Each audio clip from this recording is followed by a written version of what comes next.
The European Union is about to fine Google almost €1 billion. And Google's response? They called it the biggest downgrade in search history.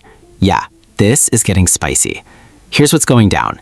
Germany's Handelsblatt newspaper just reported that the European Commission is finalizing a high triple-digit million euro penalty against Google.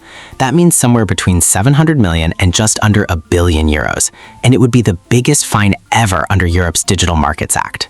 So what did Google actually do? Basically, when you search for flights, hotels, or products in Europe, Google has been putting its own services, Google Shopping, Google Flights, Google Hotels, right at the top. Competitors? Buried below. Regulators call this self-preferencing, and they've been investigating it since March 2025. Now here's where it gets interesting. The EU told Google to fix it. Google made some changes. The EU said, not good enough, and gave them more time earlier this month.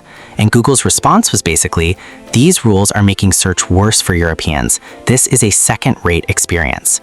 For context, the previous DMA record was a €200 million fine against Apple last year. Google's penalty would shatter that.